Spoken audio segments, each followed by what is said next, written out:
más en la no convulsiva. Hablando del electrocefalograma, el otro punto como criterio es que la actividad convulsiva en el electrocefalograma ocupe más del 20% en una hora, de cualquier hora, o sea, como 12 minutos. Es decir, vemos ese por ciento de una hora, son 12 minutos, con las actividades epileptiformes que sí clasifican o que son definitorias para el estado epiléptico no convulsivo, ¿verdad? Y bueno, como en la epidemiología, gran parte donde me estuve basando, tanto en el continuum de neurología, en la revisión que hizo en el 2021 y las definiciones que arrojaron desde el 2015 para acá, y aparte de la base del sumario Place, acerca de qué opinaban también los expertos acerca del tema, involucrando otras fuentes, pues englobé todo lo que es el estado epiléptico en general. Hice énfasis cuando había algo que comentar acerca de lo que es convulsivo y no convulsivo. Hablando de manera general, el panorama es que hay una incidencia anual de estado epiléptico en general, hablando del convulsivo y no convulsivo, pero muchas veces, gran parte de esta estadística se hizo a veces con la definición de los 30 minutos previa, más de 30 minutos convulsionando, etc.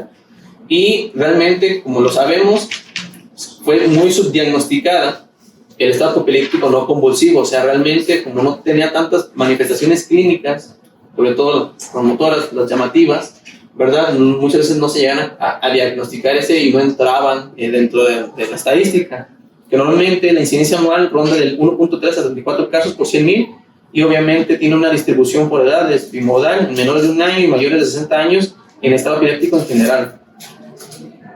Y bueno, la incidencia anual de estado epiléptico convulsivo, que es la otra, como tal, es decir, casos por 100,000 personas, hablando de una subclasificación de estado epiléptico, ¿no? Hablando en concreto del convulsivo. Entre las causas, pues, como dice arriba, son diversas, son variadas, depende de la edad, del mecanismo de lesión, se pueden clasificar desde comunes y no comunes, pero es importante mencionar, gracias, de forma general se puede dar varios escenarios. Por ejemplo, la mayoría de los escenarios son aquellos que se presentan con una lesión cerebral estructural subyacente o una alteración tóxica o metabólica. Gran parte de ese tipo de alteración, mencionada en las definiciones, que hay como que también tratar de aterrizar, porque se hablan mucho de definiciones y a veces te dicen la definición respecto a lo que tratan de dar de entender. Se les llama, por ejemplo, a este tipo de epilepsia o convulsiones como sintomático agudo cuando tiene un evento provocado en menos de 1 a 2 semanas, es decir, un traumatismo craneoencefálico, una hemorragia cerebral, un trastorno vascular, ¿verdad? Y eso lo menciona, y la mayoría, sobre todo entre las causas, la mayoría viene siendo este tipo de presentación, ¿no? Que vienen de manera inicial entre 1 a 2 semanas por algún trastorno cerebral, una lesión cerebral aguda, tóxica o metabólica en menos de 1 a 2 semanas, y se les nombra como sintomáticas agudas o provocadas. La otra es la lesión anterior, que es una sintomática remota, o sea, hay una causa subyacente previa o conocida del paciente mayor a este tiempo, que añadiéndole un factor estresante, ¿verdad?, provoca el descontrol de las crisis. Hay personas que se conocen con epilepsia genética, hay una epilepsia que no tiene, o sea, hablando de genética, es que no tiene un trastorno orgánico estructural en la cabeza, simplemente son problemas en transportadores de sodio, canales de sodio y lo demás, y en neurotransmisores que derivan pues a una epilepsia ya formada, ¿no? Como las hemos visto de pediatría, la juvenil, que la de Dravet, que la de Lennox-Gastaut y todas esas.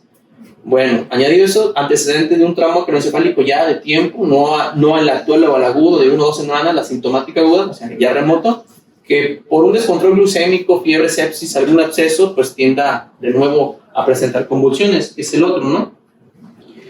Y bueno, el estado epiléptico es parte de la presentación como puede ser la presentación de una epilepsia. Es una persona que no se conocía prácticamente con epilepsia y que posterior a eso ya debutó con eso, ¿no? Pero mientras no le apliquen a la tablet, no se apaga, pero bueno. Y como vimos, se clasifican en lesiones cerebrales, pues la mayoría ronda en lo que es la lesión traumática, ¿verdad? Y sobre todo en el contexto de terapia intensiva, gran parte de la mayoría de este tipo de lesiones van a entrar en esta clasificación. Las comunes, que van del 50 al 60%, digamos que es cuando ya se conoce que tiene un paciente un antecedente de epilepsia, ya es un paciente epiléptico que se deja de tomar los medicamentos o que de alguna manera entra en descontrol por deprivación de sueño, por dieta, por lo demás, que llega a urgencia convulsionando, pero hubo un cambio en la medicación, no se lo tomó la medicación, que es lo más típico, ¿no? Sin embargo, pues eso no significa que este paciente pues vaya a caer en un estado epiléptico. Se dice que por lo menos del 10 al 20%, 10 en niños, 20% en personas adultas, alguna vez, por pronto, los que tienen epilepsia van a estar en un estado epiléptico una vez en la vida, o sea, del 10 al 20, no todos. Y no significa que esta persona que llega por epilepsia, como se dice, vaya a terminar en estado epiléptico, sobre todo por las cuestiones de los mecanismos que ayudan a finalizarlas, y casi siempre por medicación, que es del 50-76%, o sea, del 50 y 2/3, más de 2/3 son el común que puede presentarse con convulsión de estado epiléptico cuando ya se conocía con una causa remota, ¿no? Y de 33 son otras causas, como lesión cerebral aguda, trauma, hemorragia glenoidea, elementos vasculares cerebrales, anoxia e hipoxemia, infección, síndromes de abstinencia, a veces diazepina, cocaína, alcohol y lo demás, y trastornos metabólicos como tal, del tipo toxicológico, uremia, descontrol de la glucosa, ¿verdad? Que eran con lo más representativo, sobre todo las hiperglucemias e hipoglucemias, y los genéticos, que obviamente tienen que ver con los problemas de las epilepsias ya genéticas, que les comentaba, que tienen que ver prácticamente con alteraciones de las epilepsias ya mioclónicas conocidas, y las mitocondriales, que también entran de algunas genéticas ahí. Y obviamente no comunes, que es el menor, pero que obviamente ha estado más en la identificación. Recuerdo los estudios paraclínicos de apoyo diagnóstico que nos ayudan a identificar ya en los estados, como por ejemplo NORCE, que no se diagnostica directamente un estado epiléptico refractario al tratamiento de primera instauración, y con la batería diagnóstica actual pues ya prácticamente piensan hacer más visible este tipo de etiologías, por ejemplo las autoinmunes, como las encefalitis autoinmunes, caso de la paciente que tenemos en la 9, ¿no? Que son anticuerpos contra proteínas neuronales, la proteína 1, inhibidora de glioma rica en leucina, los anti-NMDA ya conocidos, los AMPA o los de amino gababutírico, esclerosis múltiple, encefalitis de Rasmussen, encefalitis de Hashimoto y otras vasculitis lúpicas, ¿no? Que son entre la mayoría el menor común, pero podemos llegar aquí a tener algunas presentaciones. Hablamos de que del año pasado al actual creo que se han ingresado cerca de como 4 o 5 estados epilépticos, uno de reingreso, pero la mayoría han sido así. Y bueno, son como entre las causas más notorias, ¿no? La clasificación, pues la gran parte de la clasificación la tenemos en estado epiléptico convulsivo y no convulsivo. De lo que es el convulsivo, que es donde más se habla la bibliografía, es generalizado y focal. El generalizado totalmente primario, aquel que debuta prácticamente con un estado epiléptico con convulsiones, o sea, como dice la definición, primordialmente motoras, con un estado de pérdida de la conciencia, que empieza a ser secundariamente generalizada, que es con algunas de las manifestaciones motoras muy focalizadas y que después se acompaña del pérdida del estado de alerta, que es lo que normalmente se genera, ¿no? Y bueno, las focales, que obviamente son convulsivas, pero motor focales, ¿no? Que obviamente hay personas que pueden estar sin pérdida del estado de alerta y con convulsiones motoras, espasmos musculares, y estar todo el día con la mano que está convulsionando, y pues como no se rompen los mecanismos de terminación de las convulsiones, así que están con la pero con algún tipo de convulsión, o convulsiones que pueden ser incluso sensitivas, como las del lóbulo temporal, o aquellas que se presentan como olfatorias, o que están escuchando reminiscencias de sonidos de previamente que están convulsionando y que está como con el ruidito dentro, y después estar consciente y todo demás, pero con el ruido dentro. De hecho hay un libro que se llama El hombre que confundió a su mujer con un sombrero, de Oliver Sacks, que menciona por ahí en uno de los relatos de la novela, mencionan sobre de ese tipo de convulsiones. Lo define como en los trastornos que van hacia supra, los simples, los que son como de deterioro neurológico y así. Y está muy interesante pues cómo aborda uno de los casos de una mujer que escuchaba villancicos de su infancia en el lóbulo temporal, y que estaban ahí dándole vueltas, y pues era lo que tenía, una convulsión. Y el estado epiléptico, pues el no convulsivo, que termina con dividiéndose sin coma, porque no precisamente el hecho de que tenga un estado epiléptico con no convulsiones motoras significa que tenga que tener deprivación del estado de alerta, con coma, terminante aquellos que vienen de un estado convulsivo, un estado epiléptico convulsivo, se subyuga la crisis y uno piensa que una vez eliminándose la actividad motora, el paciente va a estar sin actividad motora no convulsiva. Se han visto que incluso los pacientes con una presentación de un estado epiléptico convulsivo, en el cual se dice que ya tuvo éxito el tratamiento y es dado de alta, todo el 12% continúa con manifestaciones en el electroencefalograma, el 12% de actividad eléctrica no convulsiva. Y hasta un 48% aquellos que rompen crisis motora y estando pues, el paciente en un estado neurológico de conciencia que aparentemente no tiene síntomas motores ni nada, un 48% continúa estando en un estado epiléptico no convulsivo, en los cuales se le clasifica como terminante. Y algunas condiciones en contorno, ¿no? Que son difíciles a veces de llegar a identificar, ¿verdad? Y que solamente son como entremezclados de los demás. Dentro de lo que es sin coma, vamos a encontrar generalizados, que es aquellos que presentan una ausencia típica, atípica, ausencia mioclónica y el focal, que es con deterioro de la conciencia, sin deterioro de la conciencia, y estado afásico epiléptico, estado autonómico epiléptico, ¿no? Con manifestaciones de descarga adrenérgica y disautonomía. Hay otra clasificación, ¿verdad? Que esta es más abocada hacia lo que es inicio de la crisis y terminación de la misma y sobre qué fase de tratamiento vamos, ¿no? Que se dice que es temprano instaurado, de 6 a 20 minutos, establecido 20 a 60 minutos, refractario más de 60 minutos, pero sabemos que gran parte de las nomenclaturas de hablar de este tipo de clasificaciones es casi con base a si en menos de 24 horas y utilizando medicamentos de primera y segunda línea no se ha logrado subyugar la crisis, y cuando se ha tenido que avanzar a medicamentos hasta de tercera línea, hablando sobre todo de anestésicos de tipo barbitúrico, ¿no? Y obviamente en la evaluación de diagnóstico doy esto como para un panorama general, que es, de acuerdo a la evaluación, de manera general en la evaluación del paciente que con un estado epiléptico varía según el tipo de convulsión, no vamos a encontrar siempre la típica convulsión motora. Puede ser un paciente que está en epiléptico no convulsivo con ciertas manifestaciones que pues, tendría que ser uno o especialista en el área o de otra manera, ¿verdad? Tener bastante experiencia viendo algunos otros trastornos neurológicos, ¿no?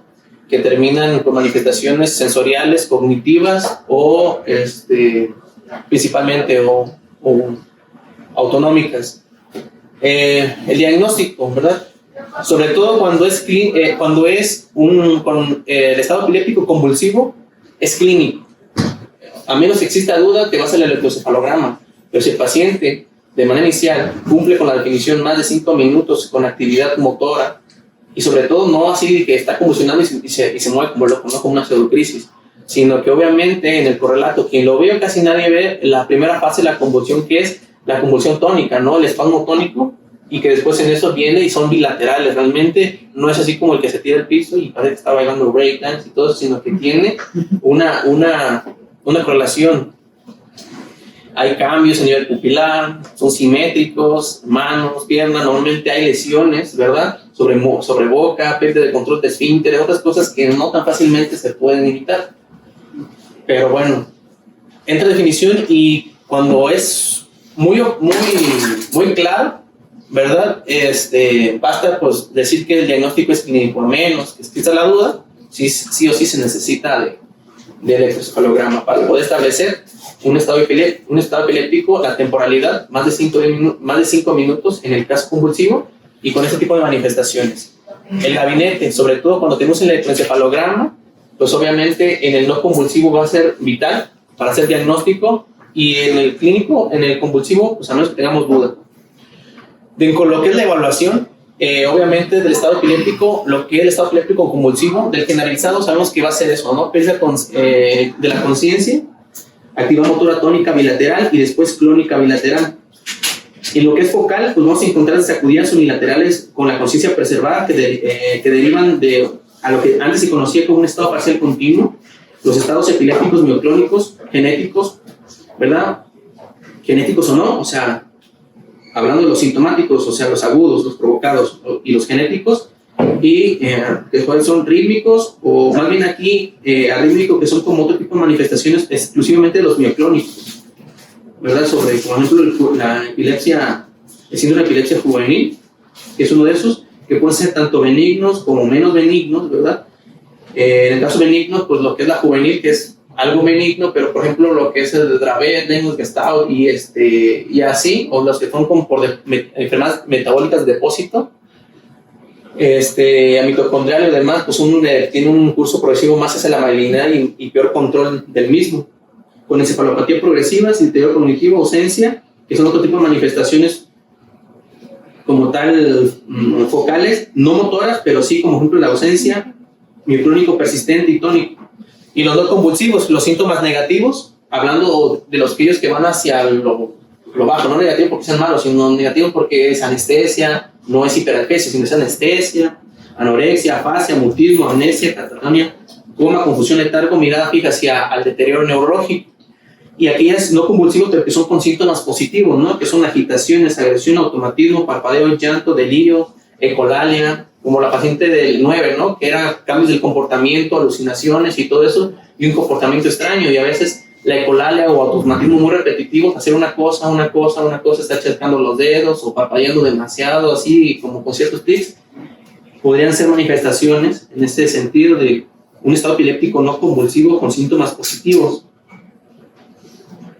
Obviamente, primera pregunta, pues ¿cómo sospecho de un estado epiléptico? ¿Verdad? En el estado epiléptico convulsivo es más fácil distinguir las convulsiones por sus manifestaciones motoras, pero por ejemplo, en el escenario de un paciente en la UCI, sobre todo, que es lo que ya más se está haciendo visible en los reportes, en los artículos, en las menciones, el paciente críticamente enfermo y las diferentes manifestaciones de actividad epiléptica, tanto convulsiva como no convulsiva, sobre todo la no convulsiva. En UCI, cualquier cambio o alteración fluctuante inexplicable del comportamiento o el estado mental, en pacientes obviamente que tienen una condición de ingreso que lo justifican, ¿no? Sepsis, por ejemplo, la mayoría de los clientes que son lesiones cerebrales agudas, que tienen por ahí contusiones hemorrágicas y lo demás, que de pronto pues está bien y de pronto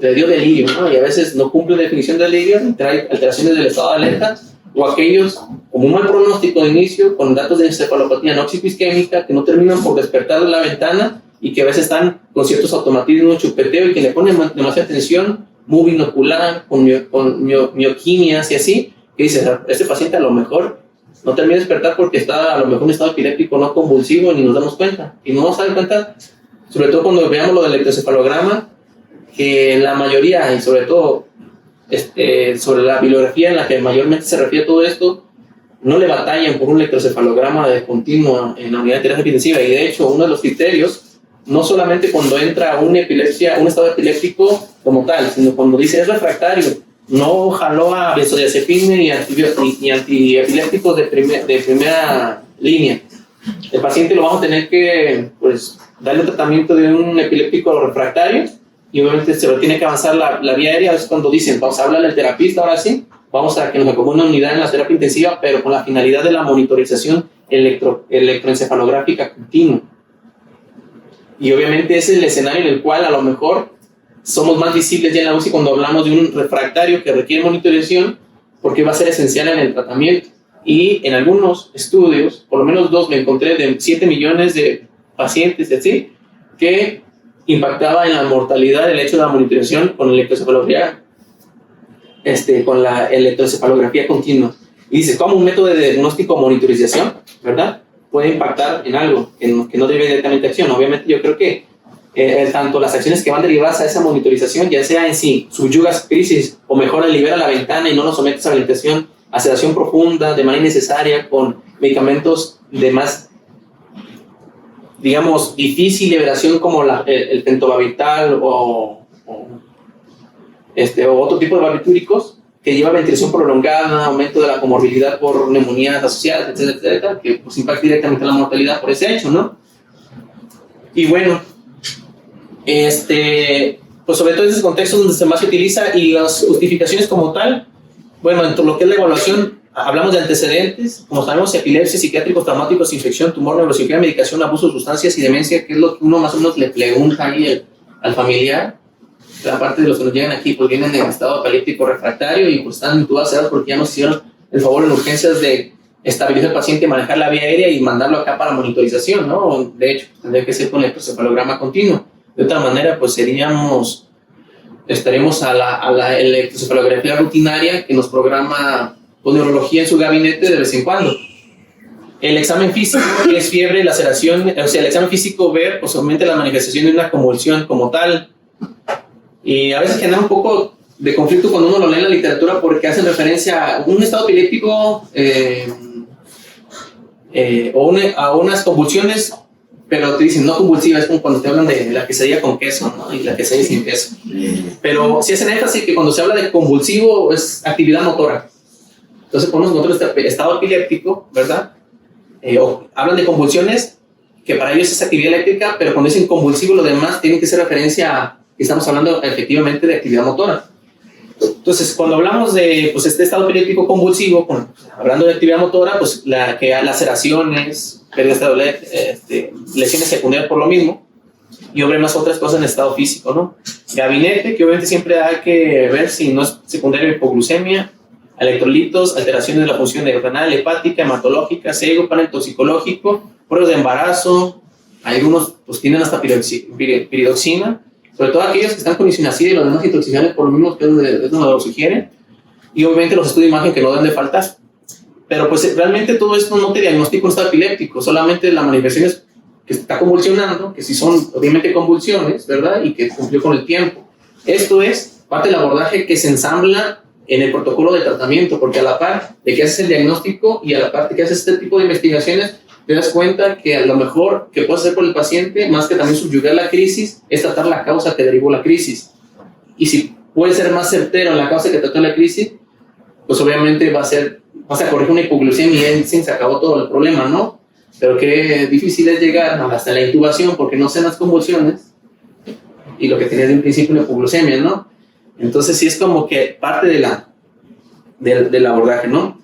Por abajo pongo un énfasis lo del electroencefalograma como parte ahí del gabinete, porque pues es preferible mejor el continuo que el rutinario, porque como lo hacemos tanto en el diagnóstico de la epilepsia, entre mayor campo y mayor monitorización tenga del paciente, pues va a haber mayor probabilidad de que salga pues, el tipo de convulsión que es convulsionando, ¿verdad? Aquí hay pacientes que están sedados, que no tienen manifestación motora, pero que estuvo en un estado epiléptico convulsivo, ¿verdad? Gran parte de un electroencefalograma continuo te va a salir a inicios, en la primera hora, más del 50% con actividad epiléptica, lo vas a captar luego que está convulsionando, ¿verdad? Aquellos que tienen ciertos componentes clínicos y ciertos elementos epileptiformes, no vas a encontrar la epilepsia hasta 4 horas, otros hasta 12 horas, otros hasta 24 horas de una monitorización continua.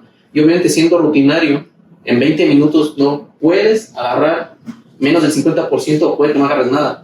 Entonces es importante el énfasis que hacen de que preferible que sea 24 de continua y que sea el sistema internacional de 10 a 20 detectores el mapeo completo, en lugar de 7 a 8 o en lugar de 2. ¿Por qué? Disminuye la sensibilidad y la especificidad. ¿De qué nos sirve el estudio de imagen? Hasta el momento, imágenes físicas de resonancia, tomografías y así solamente es para poder encontrar una etiología, un evento vascular isquémico, tumores o una contusión hemorrágica con un traumatismo craneoencefálico. Pero realmente hay poco todavía que hablar sobre estudios dinámicos de difusión, de consumo de glucosa, metabólicos, sobre que nos hable que un paciente está convulsionando a través de los estudios, ¿no? Por ejemplo, difusión, perfusión, resonancia magnética metabólica, tomografía SPECT, como la que viene aquí en la imagen, ¿verdad? Tomografía computarizada por perfusión, resonancia magnéticas ponderadas por difusión, ¿verdad? Difusión aparente reducido, ponderadas por susceptibilidad y los demás elementos, ¿verdad? Como dice acá abajo, se desconoce la exactitud diagnóstica aún de la neuroimagen avanzada, se puede utilizar en casos complejos seleccionados, ¿verdad? Un ejemplo, pues se tiene una resonancia magnética y en la cual, pues, una paciente que llegó convulsionando, le dan su tratamiento, ¿verdad? Para la convulsión deja de convulsionar clínica y eléctricamente, ¿verdad? Y los cambios en lo que es difusión de agua, anoflare, y difusión de agua, pues habían disminuido y cuando suspendieron el medicamento y volvió a convulsionar, de nuevo se pintó la lesión a nivel neuronal. La otra angiotomografía que se ve del otro lado, pues se ve con mayor dilatación de las cerebrales medias en una paciente que tras la observación directa, no sé cómo decían, no más o sea, no da más parte del caso de que no, pues murió, le hicimos no dicen si tampoco lo pasaron a quirófano, lo operaron y vieron, había manifestaciones a nivel de macroscópicas de mayor flujo o mayor hiperemia cerebral en las áreas de actividad epileptiforme en el punto. ¿Verdad? Lo mismo que de las que hablamos, ¿no? Sobre que ciertos elementos en la resonancia magnética nos pueden ayudar dependiendo, estamos hablando de difusión de agua o flare, ponderadas en líquido, nos hablan sobre las manifestaciones o las áreas que normalmente están más inflamadas o con mayor metabolismo, pero pues todavía no se ha formalizado, se ha utilizado de manera concreta, o por menos apoyo por guías internacionales o organismos internacionales que sea válido. Solamente a ojo de experto dicen nos podemos utilizar los ciertos casos, pueden ayudar cuando a veces nos quiere recurso de electroencefalografía, pero igual sigue siendo una foto, una imagen en tiempo, no es una monitorización continua. El diagnóstico, obviamente, del no convulsivo requiere electroencefalograma, y del continuo, pues al menos que tenga este tipo de situaciones, pues es donde mayor se beneficia, ¿no? El paciente tiene una electroencefalografía continua, alteración fluctuante inexplicable del comportamiento, estado mental, lesión cerebral supratentorial aguda con alteración de nivel de conciencia, pues la mayoría de los que ingresan aquí, alteración persistente del estado mental después del tratamiento del estado epiléptico, convulsivo generalizado. Normalmente este tipo de pacientes a los 10 minutos sin mejoría, de 30 a 60 minutos de conciencia normal, postconvulsión, les comentaba el 14 que se catalogaban como con éxito, terminan de todos teniendo manifestaciones no convulsivas, y lo que les comenté, el 48% de aquellos que cesa la actividad motora pero siguen convulsionando. Pacientes críticamente enfermos que están obnubilados o en coma, el 75% no se reconocen al lado de la cama y solo se pueden diagnosticar con el electroencefalograma continuo. O sea, gran parte de los pacientes que tenemos ahí con estados comatosos, mínima conciencia y la demás, hasta el 75% no fue visible al ojo humano y se diagnosticaron por parte de encefalografía continua. Convulsiones clínicas reciente, coma postanóxico y actividad epileptiforme y descargas periódicas en los primeros 30-60 minutos de registro inicial del electroencefalograma, ¿no?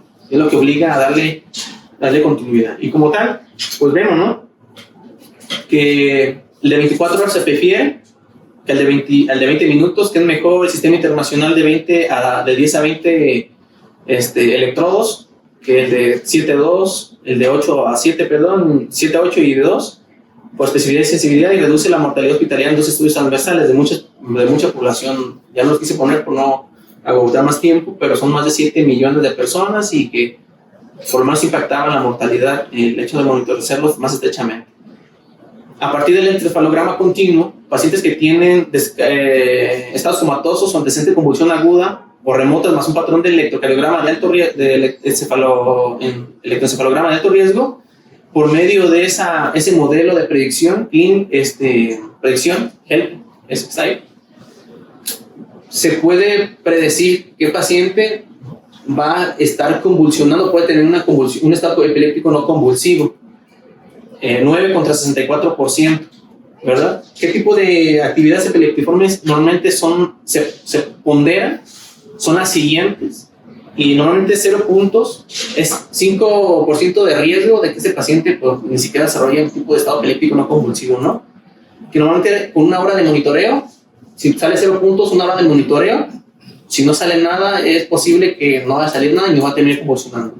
1 punto, 12%. Aquellos que tienen 1 punto por lo mínimo, podría salir algo, ¿verdad? Mantener la misma cantidad de valor predictivo negativo para poder decir, con el 95, 98% seguro que no está convulsionando, hasta 12 horas de monitoreo se requieren para poder rastrear algo así. 2 puntos, 27% de riesgo de convulsiones, así lo mismo, 24 horas de monitoreo. Y así sucesivamente, ¿no?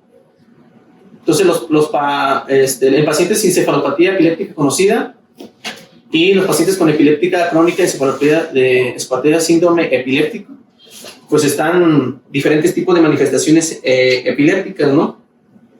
Gran parte de ese tipo de manifestaciones epilépticas, cuando se meten a una electroencefalografía continua, pues la mayoría, aunque estén descargando, no se consideran patológicas, a menos que sean demasiado lentas, que tengan, por ejemplo, o demasiado agudas, pero con demasiada, con menos hertz, que no, más de uno, ¿verdad? Normalmente, o que estén cambiando de manera frecuente en el electroencefalograma, pues debería pensar que son patológicos. Muchas veces de eso se lleva a un ensayo con medicamentos, que es al paciente lo sometes a una electroestimulación continua y lo sometes a un ensayo con medicamento, que es prácticamente darle un protocolo de fosfenitoína, valproato, magnesio, trimetilacetán, medicamentos anticonvulsivos y observar, haz una monitorización que desaparezcan los artefactos. Dicen por expertos que esto es muy difícil de realmente discernir si esas convulsiones realmente se deberían de tratar o no, que no son como definitorias, como las de arriba. Ese es como antes y después de la prueba. Y dice, no, pues sí, la convulsión entonces, ¿verdad? Con prueba de medicamentos. Y bueno, hay unos patrones de electroencefalografía inciertos en enfermedades críticas que le han puesto como un nombre de decir continuo ictal interictal, que es como un patrón que no clasifica como una convulsión definitiva, o sea, no se trata directamente, pero que existe una posibilidad razonable de que pueda estar contribuyendo al deterioro del estado de alerta del paciente. Y está raro, pues, porque todavía eso sigue estando como si estuviéramos en pañales, porque te dice que gran parte de este tipo de manifestaciones eléctricas dice que si está convulsionando, si hay actividad eléctrica desorganizada, anormal, pero hasta el momento lo ponen en el limbo, decir, es un continuo interictal, si no califica como una convulsión definitiva tratable, pero está contribuyendo al deterioro de alerta de un paciente, ¿no?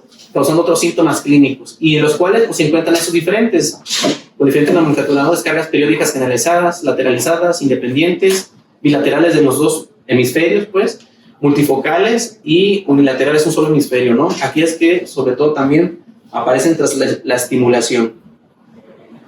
Y pues es la generalizada, las periódicas lateralizadas, las bilaterales independientes, y bueno, esta ya es las que son como las lateralizadas, pero más rápidas, y esta que es provocadas.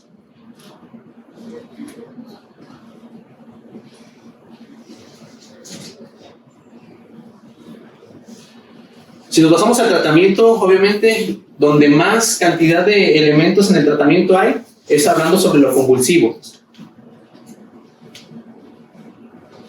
Y obviamente, para avanzar un poquito más rápido en esto, pues sabemos, ¿no?, el abordaje inicial que a veces hace urgencias de manera inicial sobre lo que es el ABC, aquel que de manera inicial, un paciente que te lleva convulsionando, a menos, ¿verdad?, que no proteja vía aérea, a menos que esté desaturando, que esté en hipoxemia, que esté hasta cianótico y así, o que tras intento de subyugación de la crisis con benzodiazepina quede muy deteriorado neurológicamente o un posital prolongado, donde se comprometa la vía aérea, pues obviamente van a actuar con una secuencia de intubación rápida para proteger la vía aérea.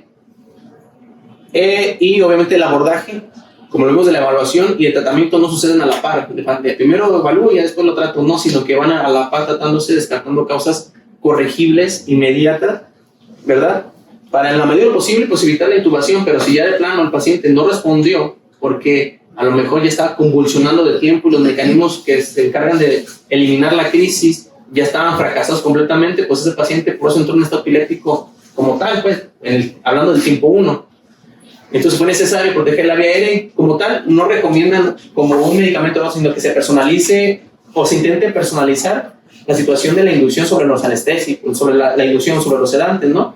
Miga, propo, en su mayoría, ketamina también lo ven como, ya hablaría acerca de pues cuál es mejor neuroprotección, si mejor darle de una vez la benzodiazepina y así, ¿no? Valorando la estabilidad hemodinámica entre otro tipo de poblaciones. Pero realmente no hacen referencia a eso. Hacen un poquito mayor énfasis en cuidarlo del bloqueo neuromuscular con aquellos que te pueden hacer más liberar más potasio, ¿no? Sobre todo por las convulsiones y la liberación de potasio, etcétera, pero que hacen particularidades. Si hablamos de lo que realmente es importante hablando de estado epiléptico, es sobre eso, ¿no? Realmente seleccionar un medicamento de benzodiazepina que es el de primera línea, el tipo benzodiazepina, para poder dar el primer intento de subyugar la crisis a esas mismas dosis, ¿no?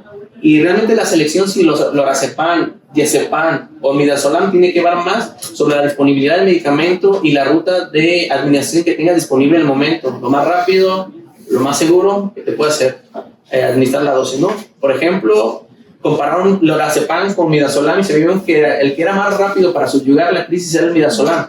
Después se dieron cuenta que fue dependiente al tiempo de canalización en lo que conseguían vía con el lorazepam a la administración intramuscular del midazolam. No porque uno sea mejor que otro, ¿no? Sino que al momento de analizarlo, llegó a la conclusión, ¿verdad? Que el midazolam fue más rápido porque no te detuviste en canalizar, sino que, vamos, 10 intramuscular y se acabó, ¿no?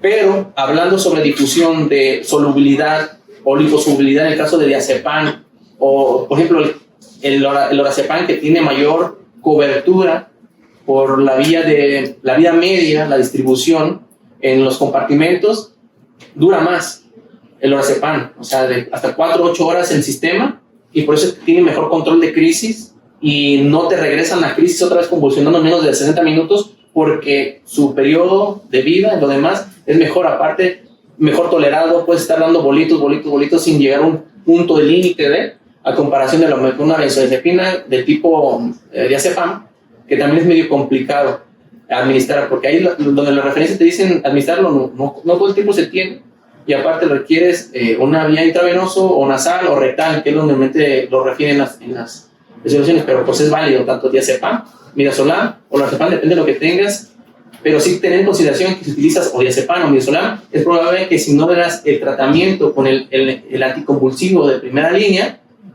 hablando de fosfophenitoína, fenitoína, levetiracetam o valproato de magnesio, te va a regresar a crisis en menos de 30 a 60 minutos por el tiempo de acción del medicamento. Es por eso que el paciente a la presentación del estado epiléptico como tal, administras la benzodiazepina y administras de una vez el medicamento de elección que tú elegiste para poder darle el tratamiento anticonvulsivo, o sea, hablando de esos tres, que son la mayoría de la presentación intravenosa. Para eso entonces ya canalizaste al paciente y ya decidiste si le vas a dar fenitoína, fosfophenitoína, levetiracetam o el valproato de magnesio. Y hay ciertas particularidades con estos medicamentos, porque levetiracetam a una dosis no de impregnación, por ejemplo, hablando de una dosis de 5 a 10, o sea, 1 gramo, 2 gramos, no lo vas a llegar a su primer umbral hasta tiempo. Realmente las dosis de impregnación que son seguras en el levetiracetam son hasta 4.5 gramos, que son 60 miligramos por kilo de peso en menos de 15 minutos, y gran parte de esos medicamentos se infunden para 15 minutos.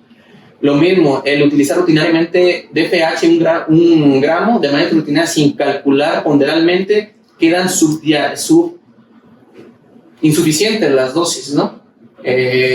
Si la calculas a 20 por kilo, es probable que te dé más del gramo, y un paciente ya de 55 kilos, que te vas directamente con 1 gramo, directamente le va a quedar bajo, y que vas a requerir posiblemente darle otro bolillo después de 5 a 10, posterior a otra benzodiazepina, otro bolo otra vez de fenitoína, ¿no? Aquí también hay que mucha atención con eso, porque dan recomendaciones, no que vengan guías, pero dan recomendaciones respecto a esto. Si el paciente, por ejemplo, ya era epiléptico y estaba conducido y tomaba o DFH o levetiracetam, sugieren a veces utilizar otro diferente, a tratar de replicar el mismo medicamento con el mismo tipo de umbral, sino que tratan de darle uno diferente. Es más rápido en acción el DFH, y hay que tener cuidado porque normalmente es el que más requiere monitorización por la cuestión hemodinámica y cardiovascular. Y hacen ciertos fenómenos el DFH del nistagmus asociados a medicamento que puede estarte confundiendo cuando pasas el DFH, el que el paciente continúa convulsionando porque ves que los ojos se le van haciendo, pero está bajo el reciente efecto del DFH. Entonces, es lo que más o menos se comenta, y en particular de esos tres, ¿no? De los medicamentos antiepilépticos. Si al paciente, como lo dice acá la tablita, ¿verdad? Pues en menos de 10 a 15 minutos continúa el paciente sin subyugar la crisis, ¿verdad? O en un estado positral, que es difícil también evaluar con los efectos de los medicamentos sedantes, va a terminar intubado, ahora sin definición de estado epiléptico refractario, porque vamos a tener que al paciente pues manejar la vía aérea y utilizar medicamentos sedantes de este tipo, ¿no? Midazolam, propofol, o fenobarbital, o tiopental en algunos otros países, ¿no? En el caso de nosotros, creo que ponemos más accesible el tiopental que el fenobarbital, pero ahí está entre lo demás. Que lo mismo, se va a tener que darle un bolo inicial de midazolam, o se va a seleccionar propofol, o se va a seleccionar fenobarbital, pero casi siempre de manera inicial es mida o propo por una ventana, o sea, al momento de decidir interrumpir terapia, más rápido se elimina, más rápido llegas a ventana a comparación de las 110, 100 casi horas de vida media del pentobarbital o los barbitúricos, que son más prolongados, ¿no? Y bueno, aquí te dice o uno u otro, pero hemos visto, por ejemplo, en estados epilépticos refractarios o superrefractarios, que es necesario, alcanzas casi la dosis topa de uno y tienes que utilizar en menos de 45-60 minutos el otro, porque ni con eso le alcanza a subyugar la crisis. Y casi siempre esos son en estados epilépticos de nueva aparición, como Don Norce, que tienen algún grado de una encefalitis, ya sea viral o por anticuerpos, que son los más difíciles de subyugar.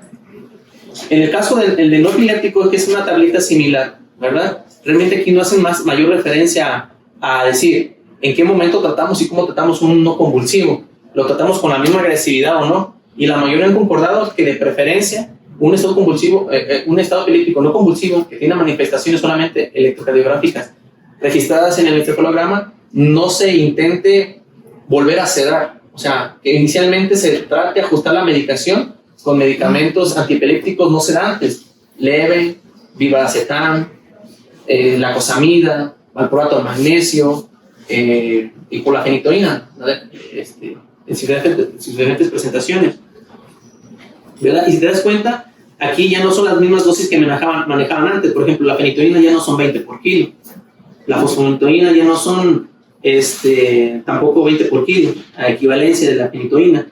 El valproato no son 40 por kilo, por ejemplo, y el levetiracetam ya no son 60 miligramos por kilo. La cosalamida ya no son 400 miligramos. O sea, ya la dosis incluso es como más baja, sin apresurarnos a tener que volver a sedar y volver al paciente a controlarlo. Y aquí por lo pronto se permite otro tipo de uso de medicamentos como topiramato, gabapentina, pregabalina, clobazam, dependiendo del mecanismo. Lo que sí menciona es de que si estás bajo un síndrome ya conocido de epilepsia miocrónica, no intentes darle en bloqueo de canales de sodio, por ejemplo, a las juveniles, a las de Dravet, a los demás, de que nos ha gastado con carbamazepina, pregabalina y lo demás, porque puede exacerbar las crisis. Lo mismo es que tratar con fenitoína, crisis por cocaína y por otro tipo de medicamentos que son como las salvedades del tratamiento, ¿no? Lejos de eso, pues a lo mismo estado epiléptico refractario, mida, propo, fento e incluso ketamina, con aquel propósito de bloquear receptores anti-NMDA, y otras alternativas farmacológicas, que es la dieta cetogénica, que sobre todo se utiliza más en pediátricos, pero también se aplica en algunos ensayos hacia adultos. ¿Por qué mentir? ¿Por qué hemoglobina y recambio plasmático? Obviamente esto es en referencia no a los que convulsionan por otro tipo de etiología, sino a los que son por mecanismos de anticuerpos, ¿no? E incluso, ¿verdad?, aconsejan en lo que es la inmunosupresión, terapia inmunomoduladora como tal, o sea, rituximab, adalimumab o anaquira también, como medicamentos para poder controlar mejor las crisis epilépticas cuando hay un mecanismo de autoinmunidad. Algunos es viable, valorable dejarle rituxi, ¿verdad? Cuando ya le diste metil, lo volvés con metil, luego ya tienes inmunosupresores, ya le diste la inmunoglobulina o le diste recambio plasmático sin mejoría, todavía no llevas un control de identificación a por ejemplo, una etiología bien identificada, puedes utilizar rituximab o medicamentos inmunomoduladores, evaluando bien el caso, y se pueden beneficiar cuando a veces no tienes controlado completamente el fenómeno de autoinmunidad. Hipotermia y pues la terapia electroconvulsiva, que eso ya no encontré demasiado en cuanto a utilidad. Pronóstico, pues obviamente está ligado a la etiología subyacente, es un 89%, y también está asociado independientemente con la mortalidad y las secuelas neurológicas. O sea, el hecho de que te convulsione y no se controlan las convulsiones agrega mayor comorbilidad, peor pronóstico. El hecho de que se lleve a la autolesión cerebral, a la apoptosis, muerte neuronal, etcétera, etcétera. Como dice Ramosito, pues un pronóstico siniestro, ¿no? En todos los que no se logran controlar, pero hay sus salvedades, ¿no? Hay algunas que normalmente no son tan incapacitantes o que no son vectinas, sobre todo las que son no generalizadas, sino que son parciales continuas, que normalmente no tienen tanto compromiso como tal. Y, por ejemplo, en lo que es el estado epiléptico refractario, la mortalidad asciende del 16 al 60%, y en los casos del Norce la mortalidad del 20 al 30%, pero en aquellos en los que se decide no rendirse con la persona o con el joven que está convulsionando con una presentación de epilepsia de nueva aparición, estado epiléptico refractario de nueva aparición, en el cual todo lo que con el local, por ejemplo, la paciente del 9, decir, ya, fuera del manejo, ya me rindo y pues se dañó, ¿verdad? Gran parte de este tipo de personas, de no rendirse, de darle tratamiento, las últimas consecuencias, rectus y lo demás, tiene una capacidad de recuperación bastante buena. O sea, la mortalidad todo está ahí, 20-30%, pero el 25% regresa a su salud basal, sin igual a pesar de todo el tiempo de convulsión y lo demás. Entonces, es lo que se comenta de complicaciones y lo demás. Y los resultados.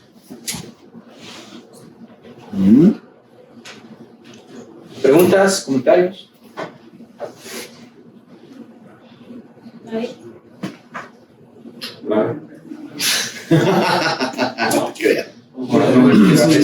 Es un tema bastante amplio y en el contexto de la UCI, pues yo creo que es un poquito más diferente que si me encuentras en otra situación, ¿no? Que de lo que se ve en unidad de cuidados intensivos, pues lo más frecuente probablemente serían pues, pacientes que ya tienen el trastorno, ¿no? Y que se presentan por otra causa, o pacientes bajo choque séptico, ¿no? Inducidas por sepsis. Otra de las causas frecuentes también en pacientes, pues, obviamente el destete de la sedación, o que sospechas que tengan abstinencia alcohólica, por ejemplo. Pero a mí lo que me queda así como la espinita es que aquí, pues en la ausencia de un electroencefalograma con los pacientes que prácticamente todos son operados, pues, neuroquirúrgicos, que están bajo sedación, es bien difícil a lo mejor categorizarle una crisis convulsiva. Y la otra situación es que muchas de las veces en la práctica lo que dicen la enfermera o alguien que ve convulsionar a alguien es ¿qué le pasa? Lo indispensable es que trates de identificar qué tipo de crisis convulsiva tiene, porque aunque le pares el medicamento, pues esa crisis convulsiva por el mecanismo, por el tiempo de acción de los medicamentos, de las benzodiazepinas, lorazepam o diazepam, el que le quieras poner, pues ya no te va a alcanzar para esa crisis, que habitualmente si no va a transformarse en un estatus epiléptico, pues no debe de durar más de 3 minutos, ¿no? Entonces, si dura más de 3 minutos, pues prepárate para usar tu segunda línea, pero mientras tanto, pues alguien que se quede viendo las características del paciente, porque te puede indicar el mecanismo, la área que está afectada, ¿no? Si son áreas corticales, pues a lo mejor nada más se representan de manera focal.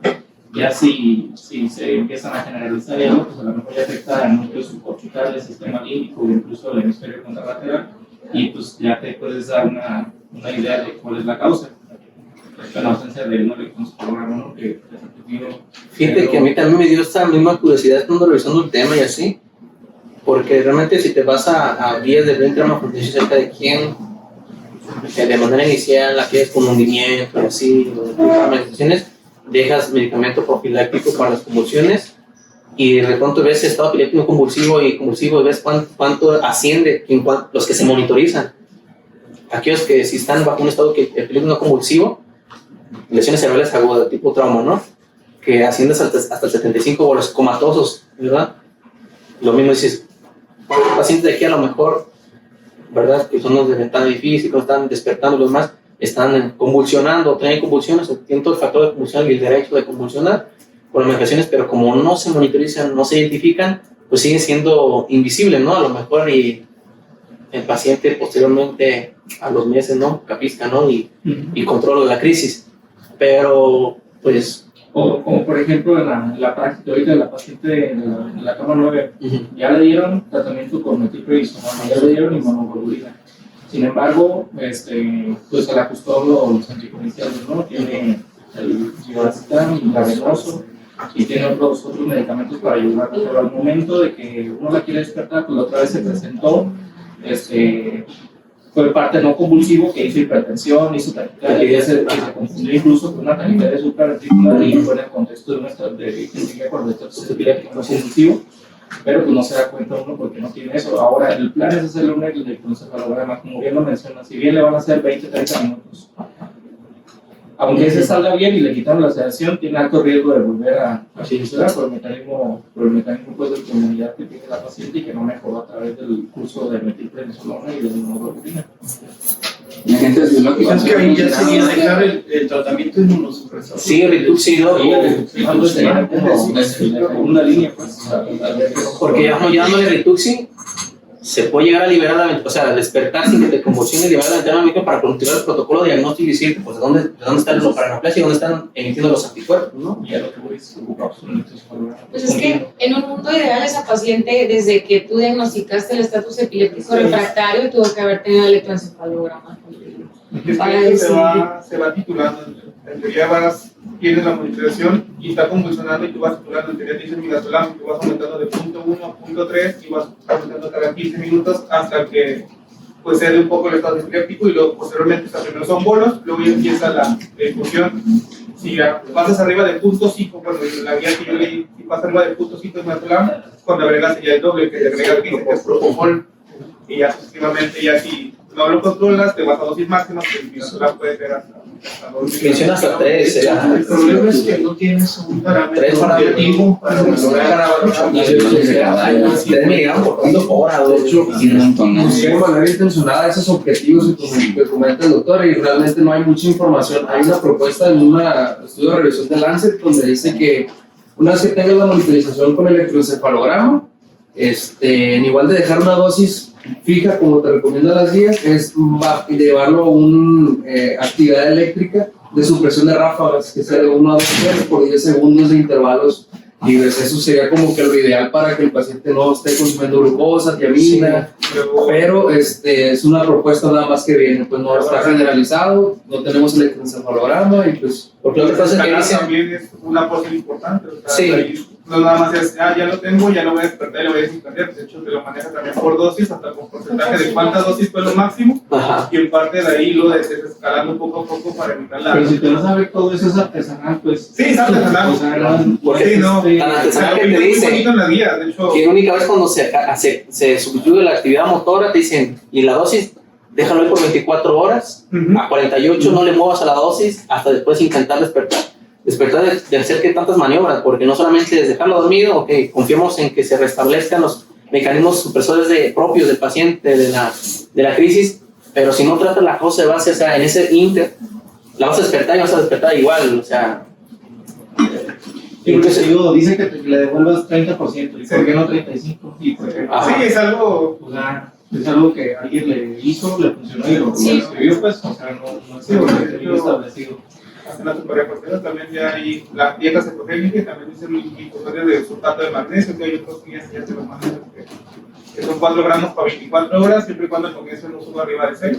Lo puedes dejar, es como ya para refrescar, yo lo había leído, no sé si aquí lo han utilizado o algo, pero fue algo que yo le dije que también se puede hacer, que como dicen es algo como ya patadas de lado, porque ya en el refractario pues ya estás en tercera línea, ya estás en todo, pero pues como estabilizador de membrana, yo creo que lo quieren de eso trata de emergencia, no sé si tengan alguna experiencia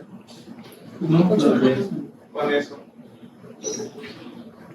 Como también porque luego también los pacientes desarrollan algunos mecanismos pues de resistencia a los de primera línea y internalización de los receptores que son de los mecanismos que hablaba que son propios del paciente para controlar la crisis y lo desarrollan resistencia a primera línea, y lo que se trata prácticamente cuando los llevas a un tratamiento de un estado epiléptico refractario, dejar la sedación, de ponerlo plano, eliminar la ráfaga y lo demás, es que se elimine ese mecanismo, ¿verdad?, de la internalización de receptores, el problema de transporte de neurotransmisores y lo demás, para poder como usarle un reseteo, ¿no? O sea, resetear el negazo y volver a intentar a despertar, pero realmente pues sí, si no se ha controlado la causa, no se ha tratado la causa, ¿verdad?, pues muy difícilmente el paciente va a tener otra expresión clínica.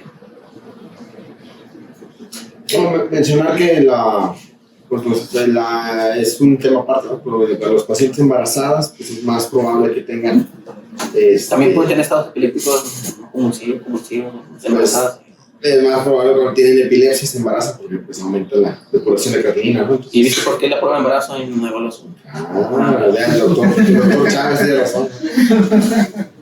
Pues eso es independientemente de si está embarazado o no, o sea, cualquier paciente que tiene epilepsia va a tener riesgo de desarrollar un estatus epiléptico independientemente del diagnóstico por el cual ingresa a la terapia. O sea, un paciente con sepsis que tiene antecedente de epilepsia puede tener hasta un 20% de riesgo de desarrollarlo, y ahí es donde cobraría importancia hacer un electroencefalograma si el paciente tuviera una alteración del estado neurológico que tú no pudieras explicar por otra causa.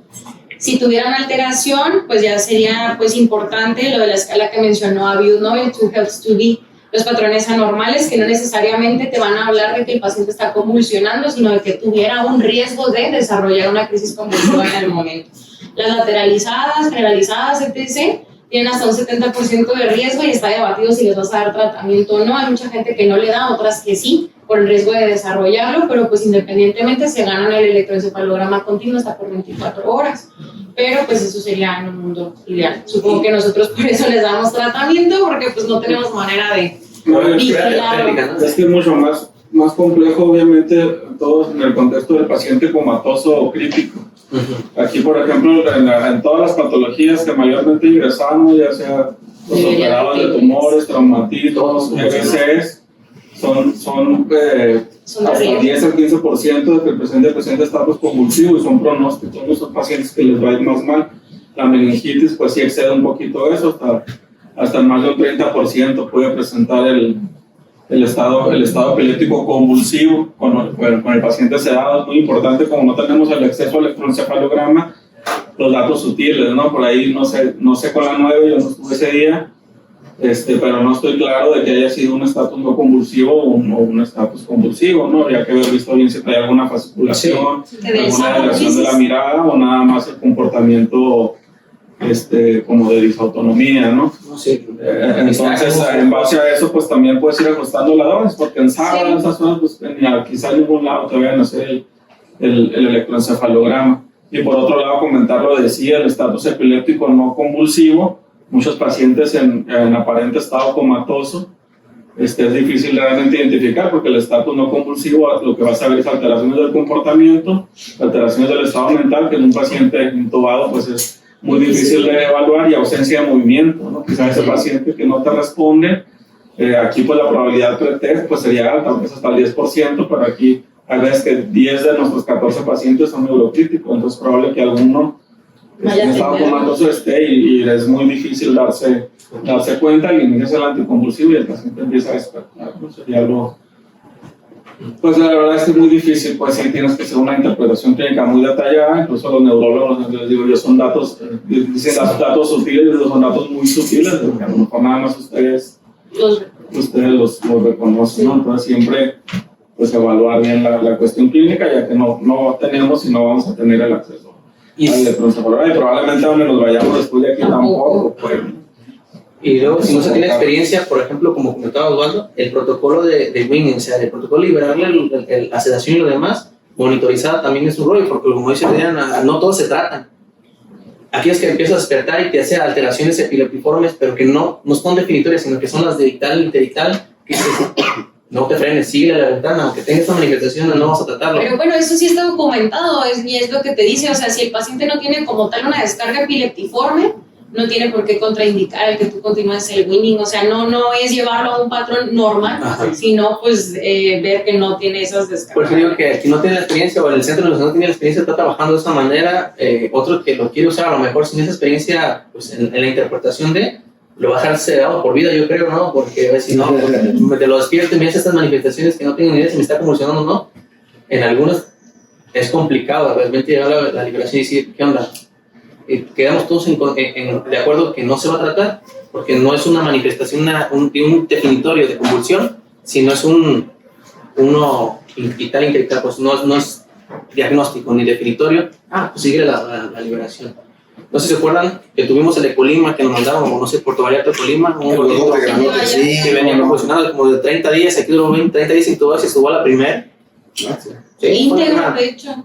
Neurológicamente íntegro y todo, pero ese paciente al momento de despertar hacía ciertas manifestaciones, y a pesar de que ya había pues, en el pequeño tramo 20 minutos del electroencefalograma datos de supresión y que ya liberamos la ventana, pues se decidió, a pesar de algunas de estas manifestaciones, solamente ajustar el tratamiento de anticonvulsivo, realmente no volverlo a sedar, y al fin y al cabo pues, repercutió en llevarlo a la liberación de la ventilación mecánica y... Oye, fíjate que, no sé qué viste de lo del levetiracetam, pero por ejemplo, estaba viendo que a veces nos quedamos muy cortos, ¿no? Las dosis, algunas de aquí dicen que hasta 60 miligramos. Es que es diferente la dosis en bolo, pero las metanálisis dicen que no están recomendados, pues. Con el tan alto. Ajá, dicen que deja la dosis de mantenimiento de inicio nada más. Para un convulsivo, por ejemplo, un estado epiléptico convulsivo te da la dosis de 60 miligramos por kilo en bolo y posteriormente le inicies ya la dosificación habitual, que casi te vas a ir titulando de 1 gramo cada 12, 1 gramo cada 8 y así, ¿no? Pero te manejan un embolo. A mí me genera un poquito ruido porque gran parte de la farmacocinética normalmente que hace referencia a la levetiracetam es que no alcanzas un umbral convulsivo tan así. Entonces, a lo mejor nosotros también el problema es que estamos andando vía oral. Entonces, lo que llega. No, por ejemplo, ya hay acceso al IB, pues, que hace un poquito que nos lo pidieron y la doctora sabe que, pues, que la verdad no encuentro evidencia al contrario. La mayoría te dice que quizá no sea tan recomendado utilizarse en bolo como primera línea para mitigar una crisis convulsiva, pues de hecho no es de primera línea, pues, para mitigar entra más en el sentido de tratamientos ya para el control de las convulsiones, no para mitigar el estado epiléptico. Algunos se van a la infalible DFH o el valproato y a la inter cuando tienen la oportunidad hacen switcheo, cambio, pero no quitan uno y ponen el otro, sino que dejan los dos y a la semana ya quitan uno y continúan con el otro y ajustando, por ese inter de que se queda pues apenas en impregnación, etcétera, etcétera. Y esa es otra cosa que vi que se me hizo interesante, fíjate que por ejemplo el estatus epiléptico en el contexto, por ejemplo, de intoxicación, que a veces, bueno, es a lo mejor por rutina le darías tú, impregnarías con DFH, pero estaría contraindicado, pues, en ese caso. Cuando vemos que fue por otra cosa. Sí, o sea, das tratamiento a lo principal, pero si tienes datos de un estatus epiléptico, pues te va directo con el levetiracetam. Es lo que es importante al momento de seleccionar qué tipo de antiepiléptico le vas a iniciarle, pues como en bolo para suprimir y posiblemente con el que vas a continuar. Y nunca se te olvide tomar la glucosa, ¿no? Consideras que estén bien, porque ahorita sí, no pasa. No está todo súper.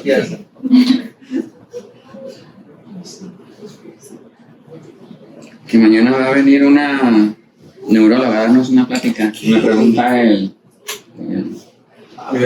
que le pagó, que cuántos somos que para traerlo. El que le pagó. ¿Qué? ¿Quién le pagó? Hay patrocinadores. ¿Cuántos le digo? ¿Cuántos? Muchos. Va a tocar como 8 años. Somos como 30, pero somos como por 2, ¿no? Yo creo que no 60 la guardia. Que tiene guardia. Tramposo. Por 2, podemos por 2. Nos vamos entre 25 y 30. No, amigo.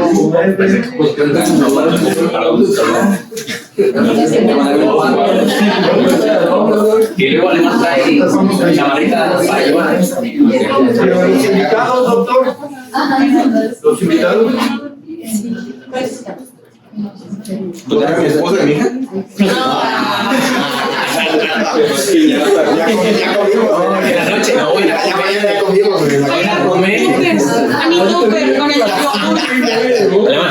no vayan a comer ni cenar porque mañana hay. No, mañana Ahí va.